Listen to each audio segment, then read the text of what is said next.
माता हरे जी कृष्णा माता जी। सभी को दंडवत प्रणाम। माता जी प्रेयर स्टार्ट करिए। ओम नमो भगवते वासुदेवाय। ओम नमो भगवते भगवते वासुदेवाय। वासुदेवाय। नमो भगवते वासुदेवाय। ओम ओम नमो नमो भगवते भगवते वासुदेवाय। वासुदेवाय। भगवते वासुदेवाय। ओम ओम नमो नमो भगवते भगवते वासुदेवाय। वासुदेवाय। समस्त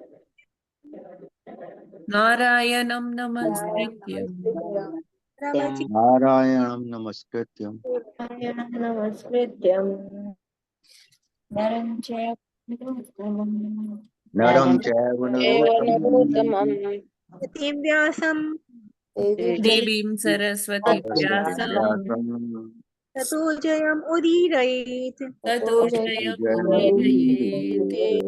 नष्टप्रायेषु भद्रेषु नष्टप्रायेषु भद्रेषु नित्यं भागवत सेवया नित्यं नित्यं भागवत सेवया भागवतेवया भगवत्युत्तम श्लोके भगवत्युत्तम श्लोके भक्तिर्भवति नैष्ठिकी।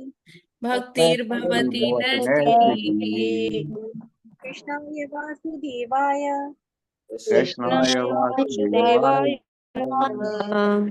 दनाय च देवाय च कुमाराय कुमाराय गोविन्दाय नमो नमः। गोविन्दाय गोविन्दाय नमो नमो नमः। करोति वाचालं मूकं करोति वाचालं भुं लङ्घयितीं गिरिं यत्पादमहं वन्दे यत्पादमहं परमानन्दमाधवम्। परमानन्दमाधवम्। ॐ अज्ञानतिमिरान्धस्य ज्ञानाञ्जनशलाकया चक्षुरुन्मिलितं येन तस्मै श्रीगुरुवे नमः। श्रीचैतन्यमनोभीष्टं स्थापितं येन भूतले श्यामरूपं कदा मह्यं ददाति स्वरूपदान्तिकं। वन्देऽहं श्रीगुरुं श्रीयुतपदकमलं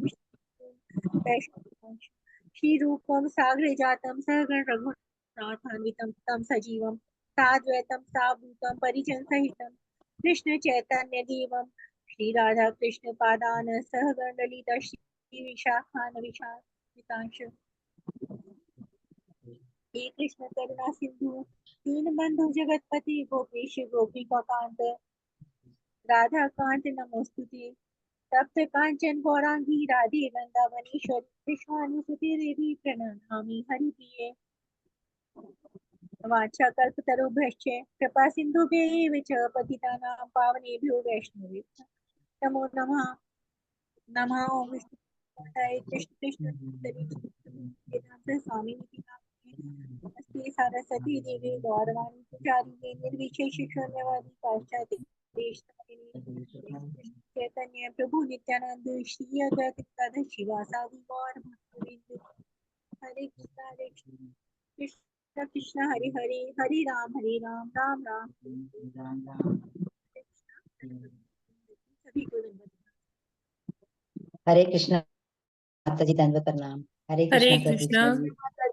thank you so much Gunjan Gupta माता जी, आज का जप करने के लिए और आज की प्रार्थनाएं पढ़ने के लिए आपका बहुत बहुत धन्यवाद।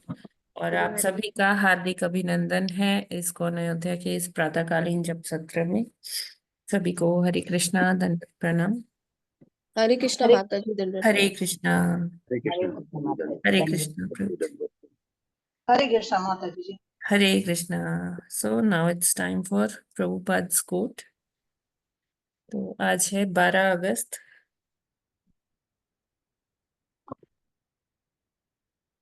प्रभुपाद जी कहते हैं कीर्तन का अर्थ है प्रवचन देना और संगीत के साथ गाना दोनों है।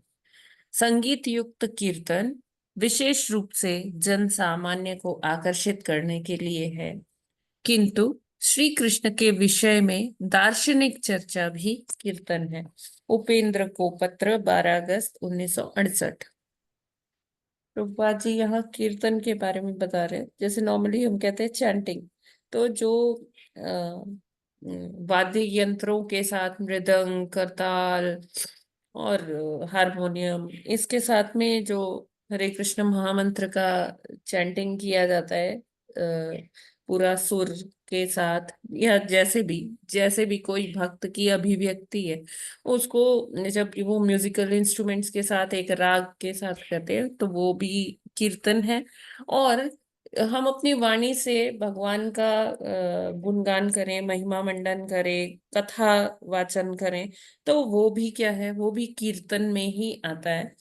तो प्रभुपाद जी कहते हैं कि ये जो वाद्य यंत्रों के साथ जो हरे कृष्ण महामंत्र का कीर्तन करते हैं भक्त, वो किस लिए करते हैं? वो उन जन सामान्य को ज्यादा अपीलिंग लगता है, उनके लिए ज्यादा उनको वो ज्यादा प्रभावित करता है। वो लोग इम्प्रेस होते हैं, अरे वाह कितना अच्छा बजा रहे हैं, कितना अच्छा गा रहे हैं, कितने तल्लीनता से गा रहे हैं। तो वो इससे क्या होता है, वो अट्रैक्ट होते हैं हरे कृष्ण महामंत्र की तरफ।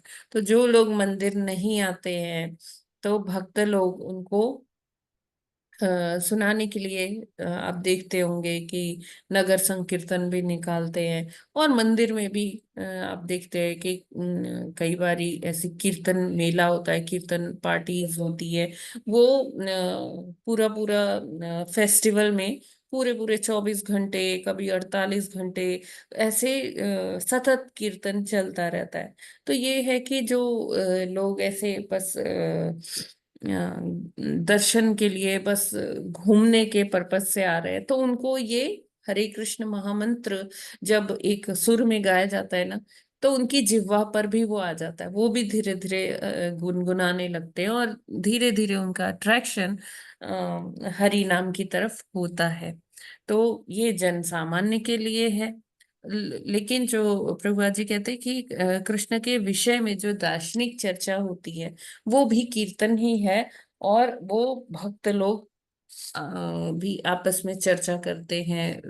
जैसे आप देखते हैं हर मंदिर में सुबह भागवतम का पाठ होता है 8 बजे, और शाम को 7:30 बजे गौर आरती के बाद भगवत गीता का कथा होती है।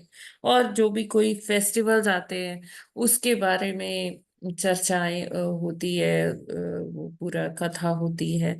तो ये सब भी कीर्तन में ही आता है, जब हम भगवान का महिमा मंडन करते हैं, या भगवान का हरि नाम की तरह, हरि नाम रूप में जब कीर्तन करते हैं। दोनों ही कीर्तन की ही कैटेगरीज है। और हर भक्त का अपनी एक रुचि होती है कि किस तरह से वो कीर्तन करना चाहते हैं। हरे कृष्णा। जगत गुरु श्रील प्रभुपाद की जय। हरे कृष्ण माता जी, यस जो प्रभु। मैम जो है विग्रह का दर्शन करते हैं, हाँ तो जी। उस समय क्या चर्चा होती है, आरती वगैरह होती है उस समय? तो वो भी कीर्तन है क्या? आरती। दार्शनिक चर्चा का जो दार्शनिक चर्चा जो शब्द यूज हुआ है, उसका क्या हाँ, मतलब है? फिलॉसफी, जैसे कथा हो रही है, भागवतम की कथा है, ये भी कीर्तन है। हाँ, हाँ माता जी। और जो अकेला जप करते हैं वो भी कीर्तन है? वो भी कीर्तन है। हरे कृष्ण माता जी।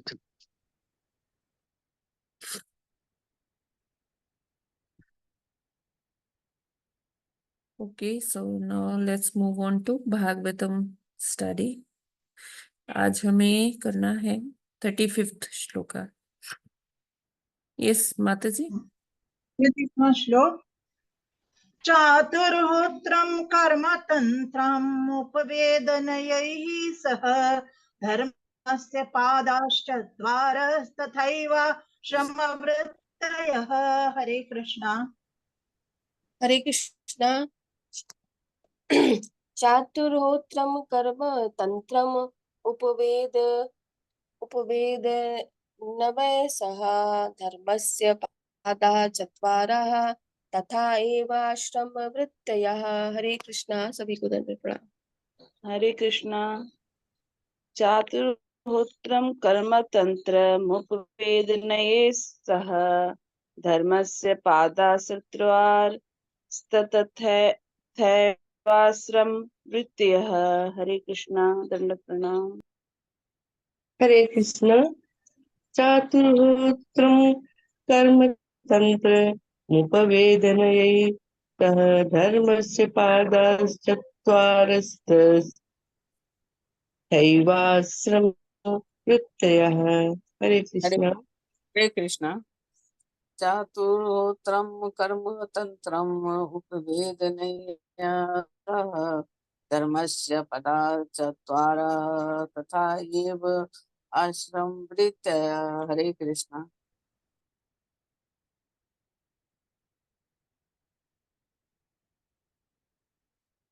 हरे कृष्ण। चातुर्होत्रम कर्म तंत्रम उपवेदनये सह धर्मस्य पादाचत्वारः तथा एव आश्रम वृत्तयः। हरे कृष्णा। सभी को दंडवत प्रणाम। हरे कृष्णा। चातुर्होत्रम कर्म तंत्रम उपवेदनये सह धर्मस्य पादाचत्वारः तथैव आश्रम वृत्तयः। हरे कृष्ण माता जी, दंडवत प्रणाम। प्रभु जी दंडवत। सभी भक्तों को दंडवत प्रणाम। हरे कृष्ण माता जी, दंडवत प्रणाम। सभी भक्तों को दंडवत प्रणाम। चातुर्होत्रम कर्म तंत्रम उपवेदनये सह धर्मस्य पादाः चत्वाराः एव आश्रम वृत्तयः। हरे कृष्ण माता जी, धन्यवाद। हरे कृष्ण। चातुर्होत्रम कर्म तंत्र मुपवेदनये सह धर्मस्य पदाश्चत्वारस्तथैवाश्रमवृत्तय। हरे कृष्ण माता जी। हरे कृष्णा। चातुर्होत्रम कर्म तंत्रम उपवेदनये सह धर्मस्य पादचत्वारे तथा एव आश्रमव्रतैः। हरे कृष्णा। हरे कृष्ण। चातुर्होत्रम कर्म तंत्र मुपवेदनये सह धर्मस्य पादाश्चत्वार तथैवाश्रमवृत्तयः। हरे कृष्ण।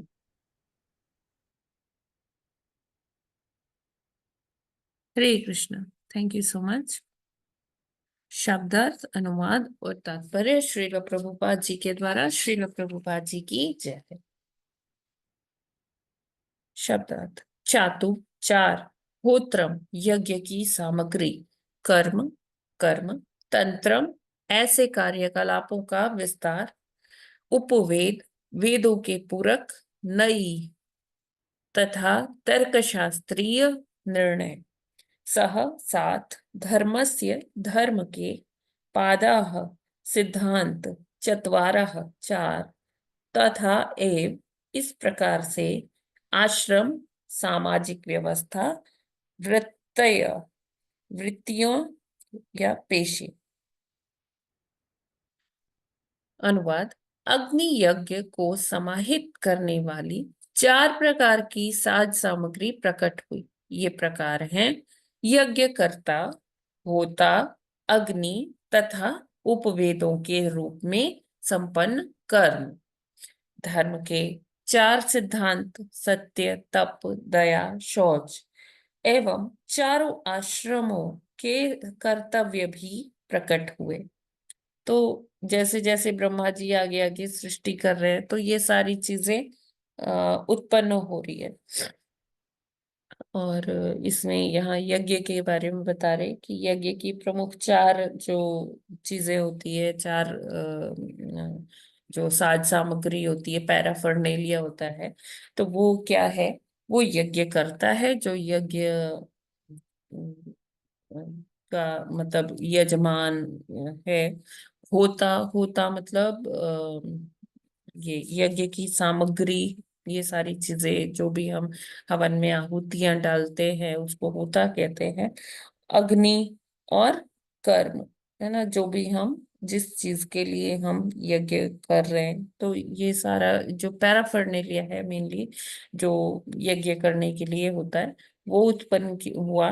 और जो धर्म के चार सिद्धांत हैं वो ये आते हैं।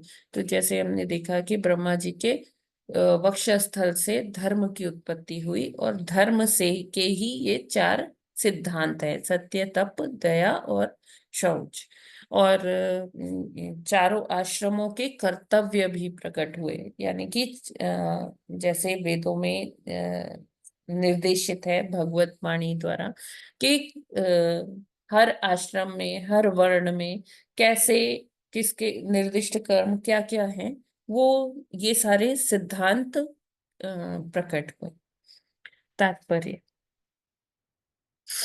खाना, सोना, रक्षा करना तथा संभोग करना, ये चार शारीरिक मांगे पशुओं तथा मनुष्यों में समान रूप से पाई जाती है।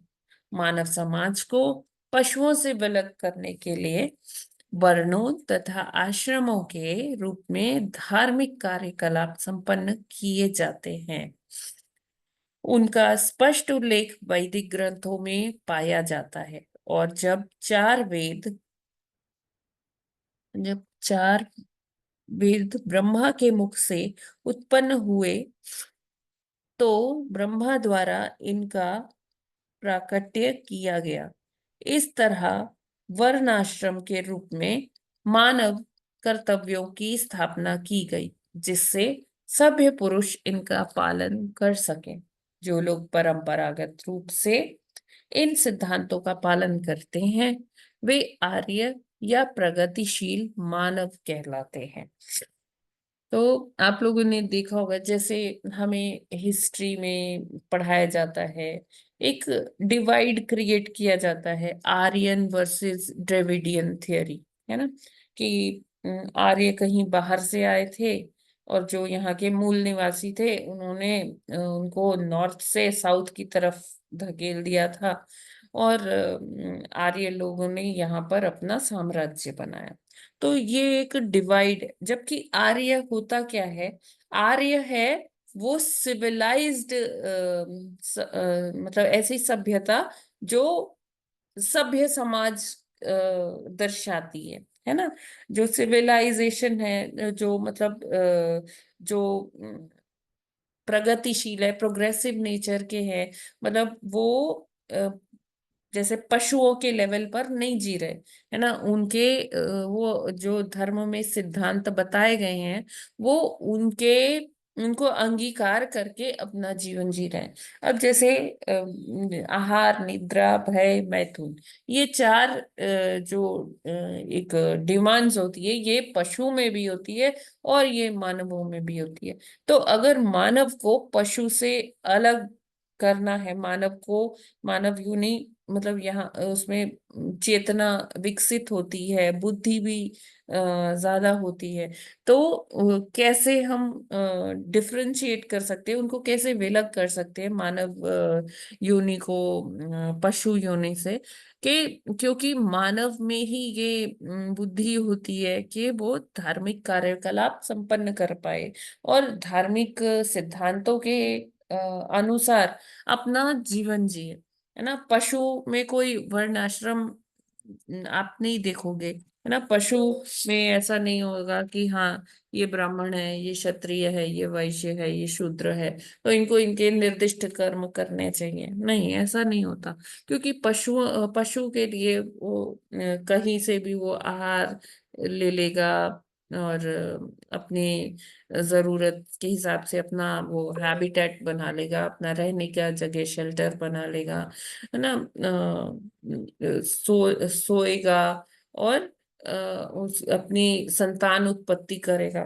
तो मानव का भी यही है, लेकिन मानव के लिए सिद्धांत है कि हाँ प्रथम 25 वर्ष में उसको ब्रह्मचर्य का पालन करना है, फिर नेक्स्ट 25 ईयर्स में उसको अपना गृहस्थ जीवन देखना है, ठीक है, उस पे ध्यान देना है, और साथ साथ में भगवत प्राप्ति की ओर भी ऐसा कार्य करना है कि जिससे उसकी भगवत प्राप्ति का प्रयास भी चलता रहे।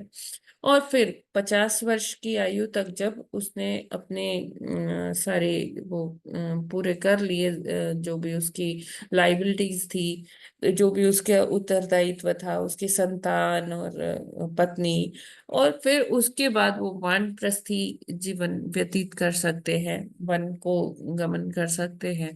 और वन गमन में क्या होता है कि पत्नी भी साथ में रहती है और अपने पति को हेल्प करती है कि वो भगवत उन्मुख हो पाए, और उनको जो भी असिस्टेंस चाहिए तो वो उनका पूरा हेल्प करती हैं उसमें। फिर उसके बाद जो लास्ट के 25 वर्ष, क्योंकि एवरेज जो एज है वो कितनी होती है, 100 वर्ष होती है, तो लास्ट के जो 25 वर्ष होते हैं वो किसके लिए होते हैं, वो संन्यास आश्रम के लिए होते हैं। तो उसमें जो पति है वो वन में तपस्या करते हैं, और पत्नी जो है फिर वो अपने पुत्रों के पास चली जाती है। और इस तरह से ये पूरा जो लाइफ का स्पैन है 100 साल का, वो उसको निर्धारित किया गया है कि हाँ इस एज में ये, इस एज में ये ऐसा। और इसमें हर मतलब इंद्रिय तृप्ति के लिए ऐसा कोई विशेष वो नहीं है। हाँ, जो इंद्रिय तृप्ति है जैसे मनुष्यों में है, तो उसको भी इंद्रिय तृप्ति की डायरेक्शन कि किधर को मोड़ दी जाती है, वो भगवान की सेवा के लिए कर दिया जाता है। कि हमें हर अपने जीवन के हर उस 25 साल में क्या करना है, सारा कर्म जो है कृष्ण भावना भावित होकर करना है। तो ये ही फर्क है इसमें मनुष्य और जो पशु योनि है। तो यहाँ पर प्रभुपाद जी यही बता रहे हैं कि खाना, सोना, रक्षा करना और संभोग करना, ये चारों तो दोनों में पाए जाएंगे, मनुष्य में भी और पशु में भी। लेकिन मानव मानव को जो पशु से डिफ्रेंशिएट करता है, दैट इज वो जो धार्मिक जो कार्यकलाप होते हैं, तो उसकी वजह से मानव जो है विकसित कहलाया जाता है। और ऐसा ही क्या जो हमारे जो सभ्य समाज में जो इस प्रकार का धार्मिक कार्यकलाप करते हैं और जो प्रगतिशील जीवन बिताते हैं, है ना, तो उनको क्या कहा जाता है, उनको आर्य कहा जाता है, आर्य कह के उनको संबोधित किया जाता है। और ऐसा बिल्कुल भी नहीं है कि आर्य कहीं मिडिल ईस्ट से आए थे और उन्होंने यहाँ पर अपना साम्राज्य बनाया और यहाँ के मूल निवासियों को खदेड़ दिया दक्षिण की तरफ। ऐसा कुछ भी नहीं है। ये एक मनगढ़ंत स्टोरी है जो हमारे इतिहासकारों ने गढ़ी, है ना, कुछ राजनीतिक कारणों से। और इसके ही कारण क्या है कि जैसे हम देखते हैं कि कई बारी नॉर्थ और साउथ में बड़ा डिवाइड क्रिएट हो जाता है कि हम नॉर्थ वाले हैं, हम साउथ वाले हैं। तो ये सब कुछ भी नहीं है। हम अगर अपने शास्त्रों को पढ़ते हैं तो हमें पता चलता है कि आर्य किसे कहते हैं। ऐसा कुछ भी नहीं है आर्य वर्सेस द्रविडियन। हरे कृष्णा। ये क्लियर है क्या? हम जी हरे कृष्ण माता जी। माता जी, एक तो पहले भारत में आर्य तो पहले है, क्योंकि भारत भूमि आर्यों की भूमि रही है, हाँ क्योंकि जी, आर्यवर्त नाम एग्जैक्टली आर्यव्रत जी इसीलिए नाम पड़ा। जी इसीलिए नाम पड़ा था, क्योंकि आर्यों हाँ की भूमि है ये। बिल्कुल। जी, तो आर्य ये डिवाइड करने के लिए पॉलिटिकल हाँ, करने यस, इन्होंने किया है। हाँ एग्जैक्टली। हाँ बिल्कुल जी। उसमें पूरा पढ़ाते हैं हरे ना, कृष्ण माता। आर्य वर्सेस हाँ, द्रविडियन थियरी, पूरी थियरी बना रखी है उन लोगों ने। जी हम्म, यस प्रभु हरे जी। कृष्ण माता जी। जी ये जो है पशु खाना पीना संभोग करना और सोना ये काम होते हैं, हाँ लेकिन जी मनुष्य के अंदर भगवान ने बुद्धि दी है जिसकी हाँ वजह से कि वो धार्मिक कार्यों में इन्वॉल्व होते हैं, और चार जो है बताए गए हैं। लेकिन अधिकतर मनुष्य धार्मिक कार्यों में इन्वॉल्व हैं, तो क्या सारे के सारे मनुष्य आ रहे हैं क्या? पहला दो तीन क्वेश्चन है। हाँ हाँ, सभी मनुष्य क्या देखिए बुद्धि वाले आर्य वो आर्य ही कहलाएंगे क्योंकि वो सिविलाइज्ड उन्मुख हैं सोसाइटी को प्रगति की। कहते हैं, है ना। हाँ वो हाँ हर मनुष्य आर्य कहलाएगा जो धर्म के हाँ सिद्धांतों का पालन करता है, और जो हाँ। नहीं दूसरी चीज करता माता है जी, वो उनको कहते हैं अनार्य। जब हम पहला स्कंद अनार्य, पढ़ते हैं ठीक ना, है। उसमें आता है हाँ आर्य माता जी, और अनार्य। अनार्य, ठीक है हाँ माता जी। जी। ये हो गया। दूसरा, पत्नी जो है दूसरे स्टेज में जो वर्णाश्रम में जाती है, वापस पति के साथ कि तीसरी स्टेज में जाती है कि चौथी स्टेज में जाती है तीसरे स्टेज में वर्णाश्रम में? वानप्रस्थी जीवन में। तीसरी में जाती है, ऐसा ही आपने हाँ, बताया। तो वहां अच्छा वो माता कोई जी, इंद्रिय तृप्ति के लिए नहीं वो लोग जाते हैं। वो लोग सिर्फ मतलब जैसे जो वर्णाश्रम के हिसाब से जो वानप्रस्थ में जाते हैं पति पत्नी, तो पति जो है वो भगवत प्राप्ति के लिए प्रयास करते हैं, यज्ञ करते हैं, तप करते हैं, और पत्नी उनको असिस्ट करती हैं कि जो भी उनको अपने तप के लिए जो भी उनको जरूरत है उनको वो प्रोवाइड करवाती हैं। ठीक है माता जी। और ये जो ऊपर 4 प्रकार के वेदों की सामग्री बताई है, ऑलरेडी इसमें यज्ञकृता, होता, अग्नि और हाँ उपवेदों के संपन्न बताए, तो 4 तो सामग्रियां ऑलरेडी ये कहलाती हैं। फिर आपने जी। कहा कि होता भी सामग्री होती है, तो होता में क्या सामग्री हुई फिर अलग से? एक तो ये, और देखिए देखिए 4 सामग्रियां नहीं, यज्ञ करता कोई सामग्री थोड़ी ना है। अच्छा, ऐसा कुछ लिखा है ना कि 4 सामग्रियां उत्पन्न हुई? हाँ, वो ऐसे लिख दिया गया, साज सामग्री लिखने का तरीका है प्रभु जी, हाँ, लेकिन सामग्री कि नहीं है, यज्ञ ठीक है। में क्या क्या इन्वॉल्व होता है। तो हाँ यज्ञ करने के लिए यज्ञकर्ता होना चाहिए, हाँ पुरोहित होना चाहिए, है ना, और वो सारा जो थाली में सामान होता है ना, वो होना हाँ, चाहिए, वो होता हुआ। घी होना चाहिए, और वो जो समिधा अभी हाँ, होती है वो सब होना इसमें माता चाहिए, जी जड़ी बूटियां यज्ञकर्ता कौन सा होती है। हुआ और यज्ञकर्ता कौन सा हुआ, होता क्या हुआ? यज्ञकर्ता जो यज्ञ कर रहा है, यजमान जिसे कहते हैं, है ना। हाँ, अच्छा, यजमान हो गया। और हाँ, होता?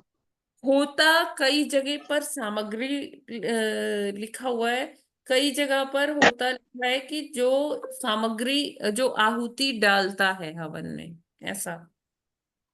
अच्छा, आहुति डालने वाला, क्योंकि आहुति डालने वाला का तो इन लेकिन चारों में देखिए आपने बताया देखिए नहीं था ना। प्रभु जी, मतलब यहाँ मतलब मैं ये कह रही हूँ कि ये इसमें थोड़ा डाउट है, क्योंकि कई जगह पर कोई बात होता नहीं माता जी। जो है, यहाँ पर देखिए होत्रम लिखा हुआ है, दूसरा शब्द अर्थ में दूसरा होत्रम, होता ही है ये। अच्छा माता जी। तो इसमें लिखा हुआ है यज्ञ की सामग्री, लेकिन मैंने इसी में कहीं किसी और जगह होता का हाँ हाँ मतलब ये भी देखा था कि जो सामग्री डालने वाला है।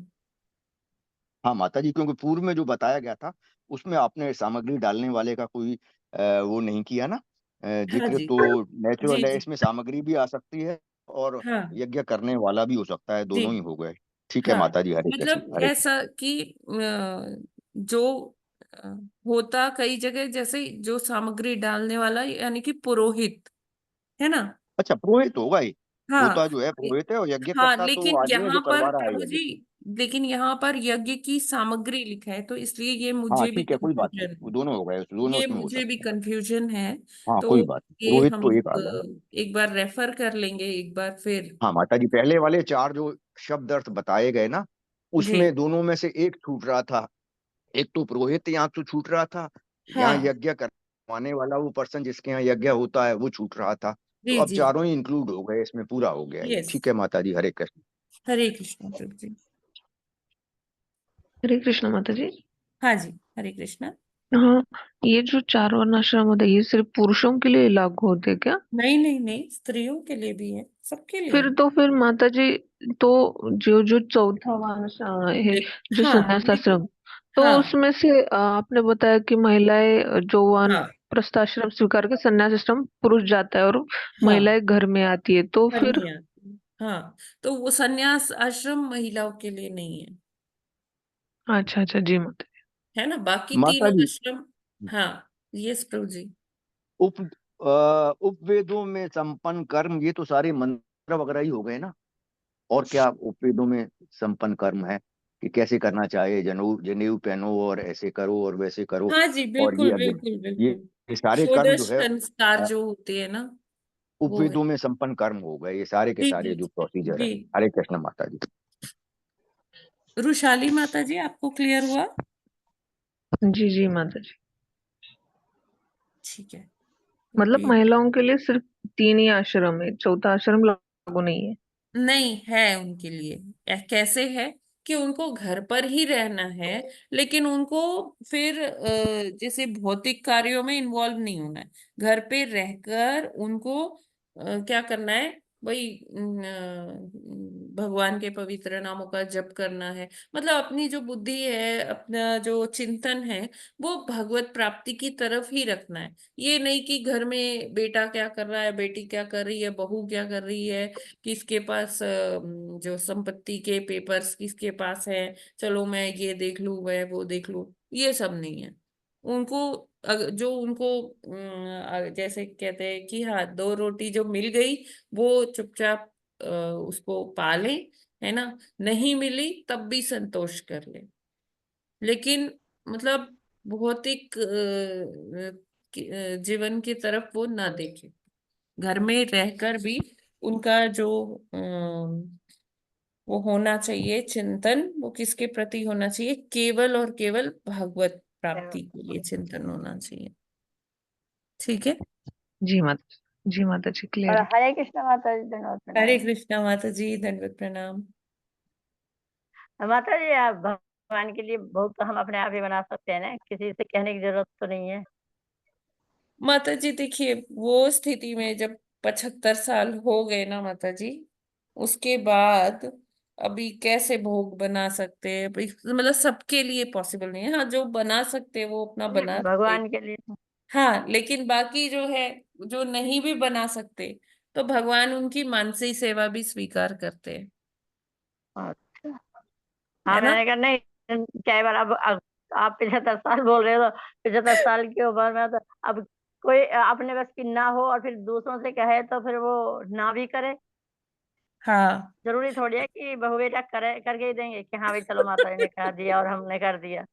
हाँ, उनकी बस वही की नहीं है वही तो, कह है रही ना हूँ ना माता जी?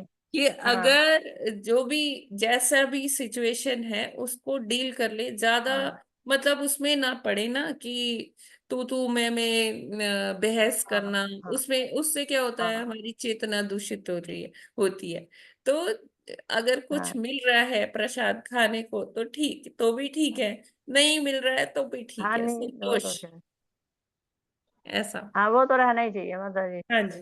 वो तो और अभी रही भी इस बात साल भगवान में भी की होना सेवा चाहिए। की, भगवान की सबसे हाँ बड़ी सेवा है कि भगवत नाम का अगर जप चल रहा है ना, तो वो भगवान की सबसे बड़ी हाँ सेवा है।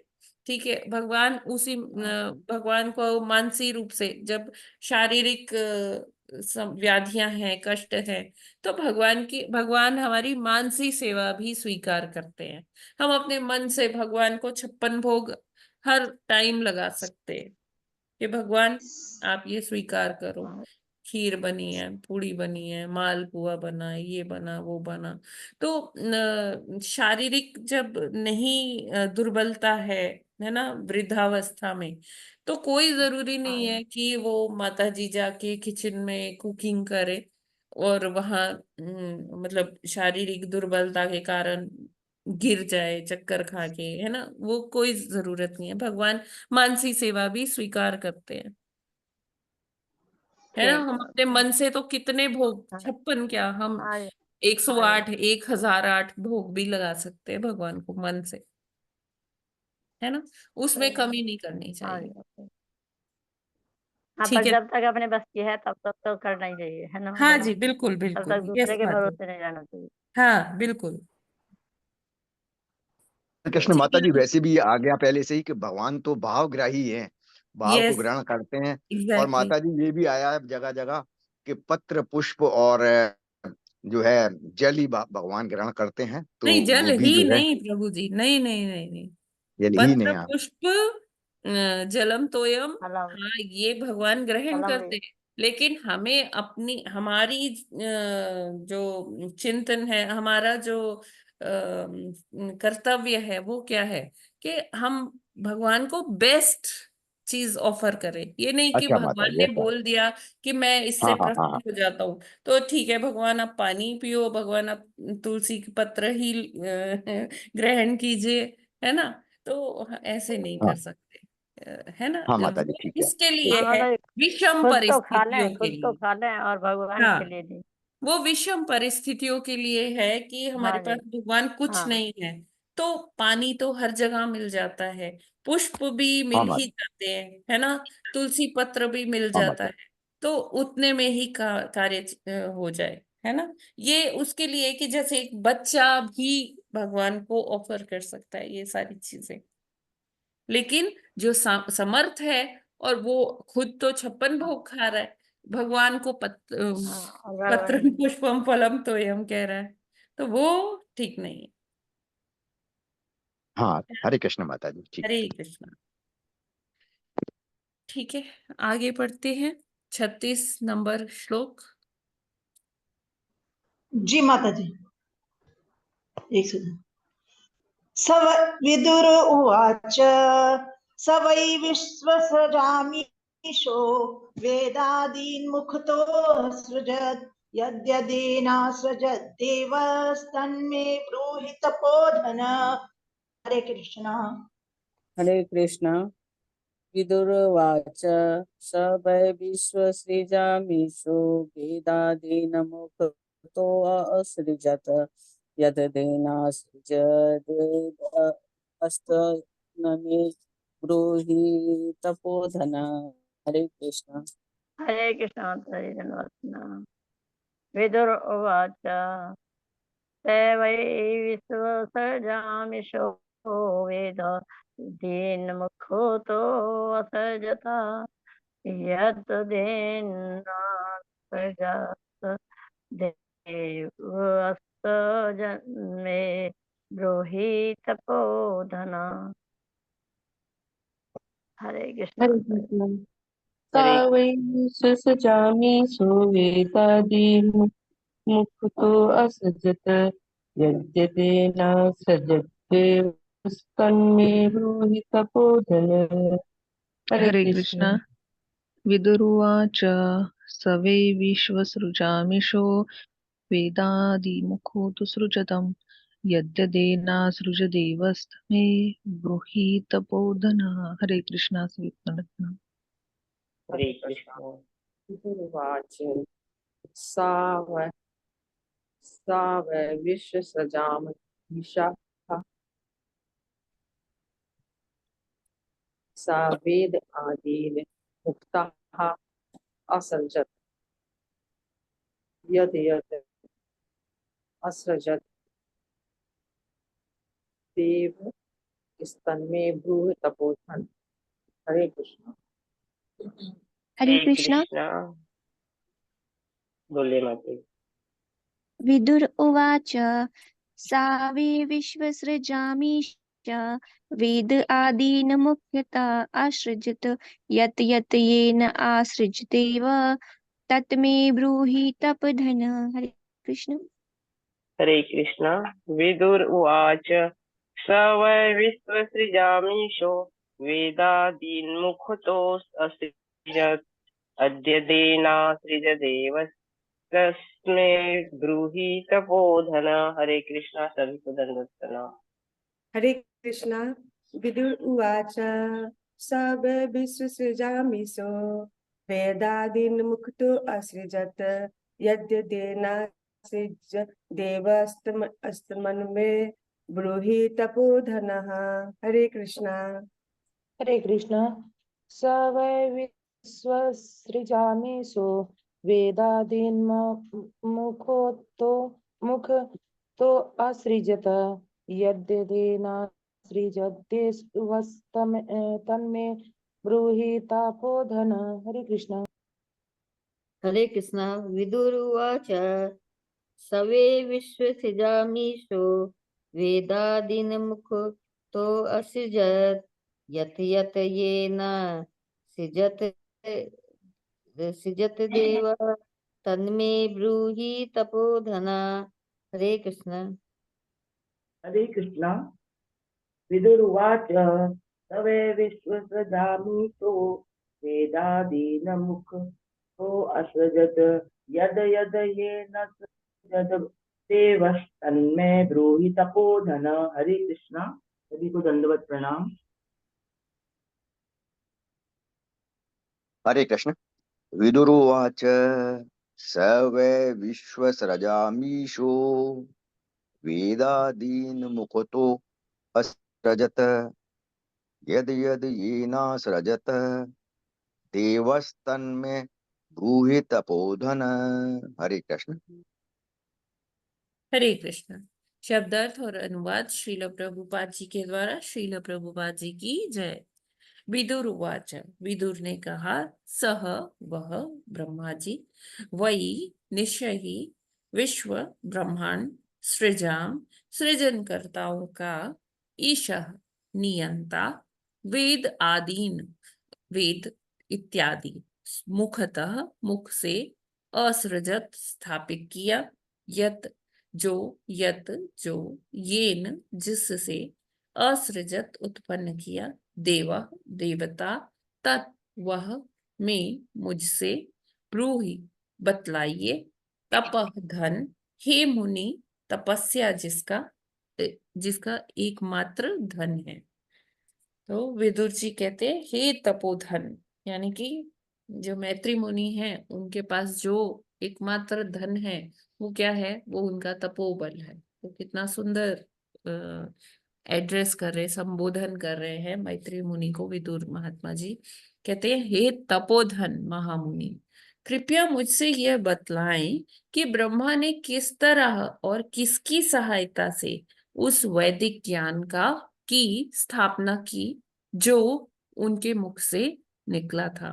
तो अभी विदुर जी जानना चाहते हैं मैत्री मुनि से कि कैसे ये सारे सिद्धांत जो है वो उसकी स्थापना किस प्रकार हुई, कैसे एस्टेब्लिशमेंट हुआ, ये सारे जो वेदों के जो सिद्धांत हैं उनका। आगे पढ़ते हैं तो उसमें मैत्री मुनि उत्तर देंगे। तो माता जी केवल आप पढ़ लीजिए, फिर हम लोग बाद में पढ़ेंगे। जी।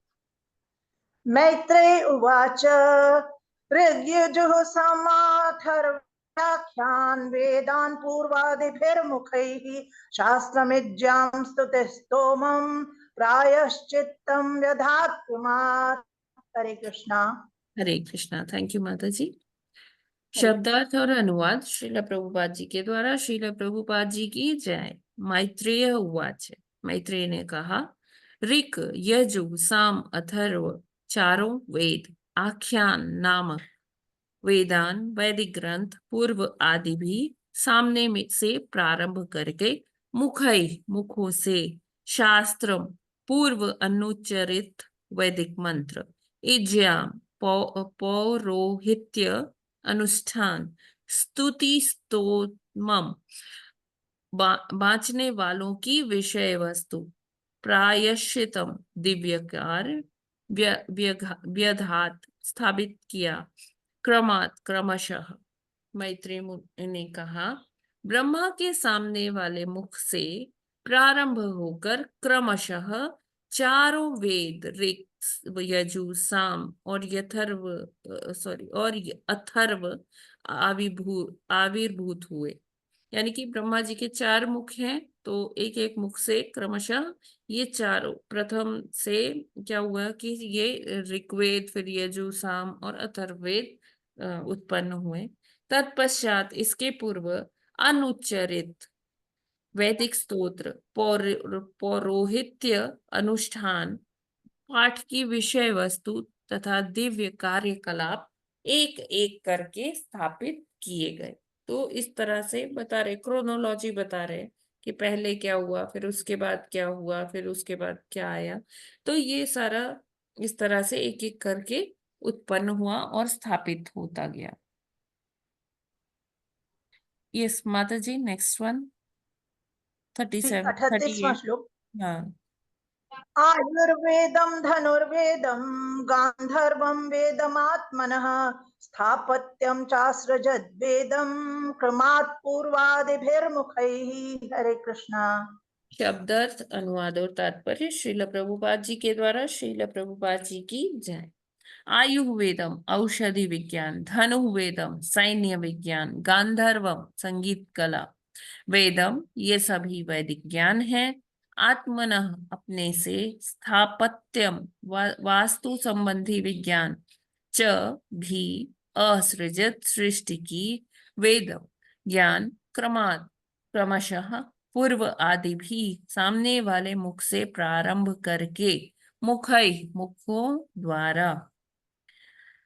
अनुवाद, उन्होंने औषधि विज्ञान मतलब इसमें आ जाएगा हमारा मेडिकल साइंसेस, सैन्य विज्ञान इसमें आ जाएगा, मिलिट्री साइंसेस और स्ट्रेटेजिक अफेयर्स जो होते हैं, संगीत कला आर्ट्स और जो कलाएं होती है ना आर्ट्स, तथा स्थापत्य विज्ञान। स्थापत्य विज्ञान होता है वास्तु विज्ञान, है ना, इसको हम कहते हैं। ये सब की भी सृष्टि वेदों से ही की। ये सभी सामने वाले मुख से प्रारंभ होकर क्रमशः प्रकट हुए। तो ये सब कहाँ से आ रहे हैं? वेद ब्रह्मा जी के मुख से आ रहे हैं और सामने वाले मुख से प्रकट होकर बाकी और 3 मुख से भी आते हैं। तात्पर्य, वेदों में पूर्ण ज्ञान पाया जाता है जिसमें न केवल इस लोक के अपितु अन्य मानव लोकों के समाज के लिए भी आवश्यक सभी प्रकार का ज्ञान सम्मिलित है। ऐसा समझा जाता है कि सामाजिक व्यवस्था बनाए रखने के लिए सैन्य कला भी उसी तरह आवश्यक ज्ञान है जिस तरह संगीत कला। ज्ञान के ये सारे समूह उप पुराण या वेदों के पूरक कहलाते हैं। वेदों का मुख्य विषय आध्यात्मिक ज्ञान है, किंतु मनुष्यों को ज्ञान की आध्यात्मिक रुचि में सहायता पहुंचाने के लिए अन्य जानकारी वैदिक ज्ञान की आवश्यक सूचनाओं का निर्माण करती है, जैसे कि ऊपर कहा गया है। तो ये जो दिव्य ज्ञान है या हम कह लें वैदिक ज्ञान है, भगवत वाणी है, तो इसमें अगर हम देखें तो भागवत हमारी एकदम पूरी हॉलिस्टिक साइंस है, पूरी मतलब एक ऐसा ऐसा विज्ञान है जिसमें सब कुछ समाहित है। चाहे हम एग्रीकल्चर ले लें, है ना, जो खेती किसानी है वो ले लें, चाहे हम इसमें आयुर्वेद ले लें, है ना, मेडिकल साइंसेस जिसे कहते हैं, या वास्तु विज्ञान ले लें, या ये सैन्य विज्ञान, है ना। तो सैन्य विज्ञान भी कहते हैं कि वो भी बहुत इम्पोर्टेंट है, बहुत आवश्यक है, क्योंकि हमें अपने धर्म की रक्षा के लिए हमें शास्त्र के साथ शस्त्र भी उठाना आना चाहिए। क्योंकि हम देखते हैं हमारे सभी देवी देवता वो शास्त्र शस्त्र युक्त है ना। अगर जैसे सरस्वती माता के हाथ में हम देखते हैं लेखनी और वो पुस्तिका, ये सब होता है। और हम देखते हैं और देवी देवता है या भगवान है, उनके हाथ में आयुध भी होते हैं, है ना। आयुध मतलब कि शस्त्र, है ना। युद्ध में काम करने हो। हाँ, जैसे श्री रामचंद्र जी, उनका अपने धनुष के साथ इतना प्रेम था, इतना ज्यादा प्रेम था कि वो रात को सोते भी थे बालपन में तो अपना धनुष साथ लेके सोते थे, है ना। हनुमान जी की को गदा से प्रेम है। और जैसे भगवान कृष्ण के पास क्या है, सुदर्शन है उनका। तो इस तरह से हमारे सभी जो भगवान के जितने भी रूप हैं सब में हम अस्त्र शस्त्र देखते हैं, और जो देवी देवता हैं हम उनके में पास भी अस्त्र शस्त्र देखते हैं। तो ये एक बहुत ही मतलब हमें ये पहले से ही सिखाया गया है हमारे वेदों के द्वारा कि जो ये सैन्य कला है ये उतना ही इम्पोर्टेंट है जितना हम और पढ़ाई करते हैं। तो पहले क्या होता था कि जैसे जो क्षत्रिय समाज में तो सभी को ये सिखाया जाता था, जिनकी रुचि जैसे क्षत्रिय वाली होती थी उनको सभी को सिखाया जाता था। और इवन जो गर्ल्स होती थी, जो माताजीज होती थी, उनको ये कला घर में ही रहकर सिखाई जाती थी, उनके भाइयों के द्वारा, उनके पिता के द्वारा, या जो और उनको गुरु पढ़ाने आते थे। तो हम मतलब ऐसी बहुत वीरांगनाएं हैं जो हमें शास्त्रों में भी जिनका उल्लेख मिलता है। जी, तलवारबाजी और हाँ जी। धनुर्विद्या। जी। तो जैसे हम अगर देखें तो महारानी रानी लक्ष्मीबाई। कैकई, नहीं नहीं, ये तो खैर अभी कलयुग की बात हो गई। रानी लक्ष्मी कैकई माता जो थी, वो मतलब एकदम प्रवीण थी युद्ध कला में, है ना। और फिर हम देखते हैं कि जो महाभारत काल में जो महाराज पांडु की दूसरी वाइफ थी, है ना, माद्री। माद्री, हाँ माद्री। हाँ माद्री। तो वो माद्री माता जी भी एकदम युद्ध कला में बिल्कुल बहुत प्रवीण, है ना। जी। और सत्यभामा का उल्लेख आता है, भगवान के साथ वो युद्ध पर गई थी, सारथी बनी थी भगवान की, है ना। तो इस तरह से अगर हम देखें तो पहले मतलब पुरुष ही नहीं, महिलाएं भी ये युद्ध कला में बहुत रुचि लेती थी, प्रवीण थी, और उनको सिखाया भी जाता था। तो हमें भी इससे प्रेरणा लेनी चाहिए कि हमें थोड़ा बहुत ये आना चाहिए, एटलीस्ट अपने सेल्फ डिफेंस के लिए तो आना ही चाहिए। हाँ, तभी वो आज थोड़ा सा वो डिफरेंट फॉर्म कराटे वगैरह वो स्कूलों में सिखाए जाते हाँ, हैं। Yes, martial arts. Martial arts सिखाई जाती ठीक है। है, तो सेल्फ आज हम लोग फिर डिफेंस। इतना ही करते हैं, है ना। कल जी फिर आगे जी 39 भाभी। योगा से आगे करेंगे। जी जी। आई होप ये क्लियर है सभी को, कोई इसमें संशय या कोई नहीं, कमेंट? बड़ा रोचक वर्णन है सर, रोचक वर्णन है ये सब। हमें ये पढ़ के माता जी ये पता चलता है कि हम जो है ना, हमारे जो शास्त्र है कितने संपूर्ण है। और अब जो हम संपूर्ण है। विद्याएं ले रहे हैं, है ना, तो वो क्या है कि हम कहते हैं हमने इसमें स्पेशलाइजेशन की है, हमने इसमें स्पेशलाइजेशन की है। तो हम अभी सबको अलग अलग करके देख रहे हैं, जबकि वेद क्या कहते हैं कि ये सारा क्या है, एक हॉलिस्टिक व्यू है, सब समग्र विज्ञान है ना। अगर हम एकमात्र ये भागवतम पढ़ लेते तो हमें हर चीज का ज्ञान होता है भागवतम से, अपने वेदों से। हरे कृष्ण माता जी। माता जी, हरे, बीच में मतलब बंद कर दिया था ये कि माता जियों को ना बाहर जाना, ना ऐसी चीज तो सिखाना, ना माता जी पढ़ाना। जब आक्रांता आ गए ना, उन्होंने हाँ जी। ऐसे कर दिया, ये सब ना, लूटपाट, अभद्रता, ये सब जब हो गया तो बीच में ऐसा करना पड़ा, हाँ, है ना। तभी अब तो दोबारा चालू कर दिया कुछ कुछ, हाँ, हाँ, सिखाना, यस माता जी। तीर का धनुष बाण चलाना, ये जी। कर दिया। अब तो देखो फौज में लड़कियां भी जाने लगी हैं। हाँ जी, बिल्कुल। हरे कृष्ण माता जी। हरे कहते हैं कृष्णा। कि भागवतम में सारा जो है ये सार है। तो ये चारों जो है वेद, ऋग्वेद, युजुर, सामर और अथर्व जो आविर्भूत हुए हैं, और उसके पश्चात भी जो है ये अनुचारित वैद्य स्त्रोत, पौरोहिक अनुष्ठान और पाठ जी। की ये सारे भागवतम में इसका कुछ पार्ट या मेन पार्ट होंगे जरूर। हाँ, यस प्रभु जी, सार है। मैं, हाँ हाँ, सार है तो सब कुछ होगा, सब कुछ ना जी, होगा तो सार तो होगा ना इनका। हाँ, हरे मतलब कृष्ण माता जी। पूरा अच्छे से है प्रभु जी। हाँ माता जी, हरे कृष्ण। हरे कृष्ण माता जी। जी माता जी, हरे कृष्णा। हाँ, हरे कृष्ण माता जी। माता जी एकादशी कब है? एकादशी माता तो जी, जन्माष्टमी की बात ही होगी। नहीं नहीं माता जी, अभी अभी है। माता जी 31 को एकादशी थी तो उसके 11 दिन बाद ही तो पढ़ना चाहिए। हाँ हाँ हाँ, नहीं, जी जी, 15 दिन बाद 15 दिन एक बाद। 15 दिन बाद। अच्छा, मुझे माता कंफ्यूजन जी था कि कहीं आज तो नहीं है। 16 तारीख नहीं, को है। आज नहीं है, 16 तारीख को है। 16 अगस्त। जी माता जी, फिर ठीक है माता जी, थैंक यू माता जी।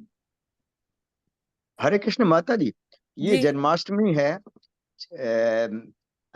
इस्कॉन के हिसाब से 26 की है ना, जी और वैसे पढ़ा कहीं पेपर वगैरह में तो 27 की है, और 27 और 28 की नाइट में, तो ऐसा जी डिफरेंस है ना। हाँ, ऐसा है। एक प्रभु अच्छा जी माता ऐसा होता है, एक स्मार्ट ब्राह्मणों के हिसाब से होता है, जो स्मार्ट लोग होते हैं, और एक जैसे हम अपनी एकादशी तिथि को गिनते हैं उदया तिथि के हाँ हिसाब से, उस हाँ हिसाब से तो हम लोग 26 को ही फास्टिंग करेंगे, और 26 और 27 की रात में भगवान का जन्मोत्सव होगा। हाँ, ठीक है माता जी, हरे कृष्ण। हरे कृष्ण। तो यहीं पर हम लोग आज का सेशन यहीं पर वाइंड अप करते हैं, विराम करते हैं। कल फिर मिलते हैं सुबह 5 बजे जब सत्र में। तब तक के सभी को प्रणाम। हरे अ, हरे कृष्ण माता जी, ग्रंथराज दंडवत श्रीमद् प्रणाम। हरे भागवतम की जय। भागवतम जगतगुरु की श्रील प्रभुपाद की जय। जय नामाचार्य हरिदास ठाकुर की जय। जय अनंत कोटि वैष्णव भक्त वृंद की जय। वांछा जय कल्पतरुभ्यश्च कृपा सिंधुभ्य एव च पतितानां पावनेभ्यो वैष्णवेभ्यो नमो नमः। हरे कृष्णा, सभी को दंडवत प्रणाम। हरे कृष्ण माता जी, दंडवत प्रणाम। हरे हरे कृष्ण कृष्णा, माता जी, सभी को सभी दंडवत माता जी प्रणाम और सभी सभी।